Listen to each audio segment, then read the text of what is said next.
अस्सलाम वालेकुम। डॉक्टर तेजी से अस्पताल में दाखिल हुआ, कपड़े तब्दील किए और सीधा ऑपरेशन थिएटर की तरफ बढ़ा। उसे एक बच्चे के ऑपरेशन के लिए फौरी हंगामी तौर पर बुलाया गया था।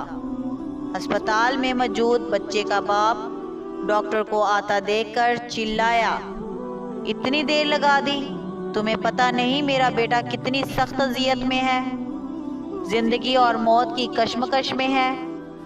तुम लोगों में कोई एहसास जिम्मेदारी नहीं है। मुझे अफसोस है, मैं अस्पताल में नहीं था। जैसे ही मुझे कॉल मिली, मैं जितनी जल्दी आ सकता था आया हूँ, डॉक्टर ने मुस्कुरा कर जवाब दिया। अब मैं चाहूँगा कि आप सुकून से बैठिए ताकि मैं अपना काम शुरू कर सकूँ। मैं और सुकून से बैठूँ? अगर इस हालत में तुम्हारा बेटा होता तो क्या तुम सुकून से बैठते? अगर तुम्हारा अपना बेटा अभी मर रहा हो तो तुम क्या करोगे?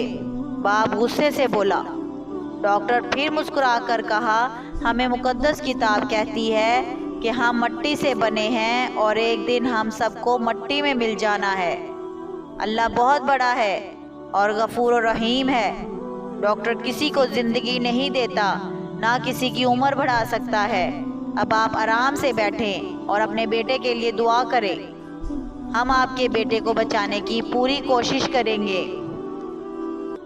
बस उन लोगों की नसीहतें सुनो, चाहे तुम्हें उनकी ज़रूरत हो या ना हो।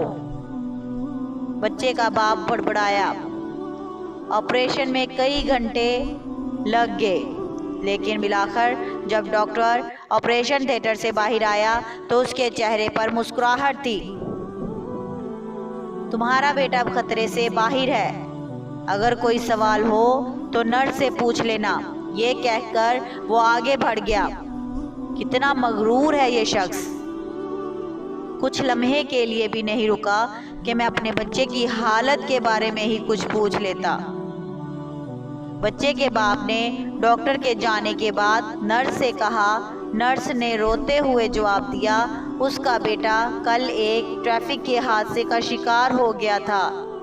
जब हमने उसे आपके बेटे के लिए कॉल की थी तो वो उसकी तदफीन कर रहा था, और अब जबकि उसने आपके बेटे की जान बचा ली है तो दोबारा तदफीन को मुकम्मल करने गया है।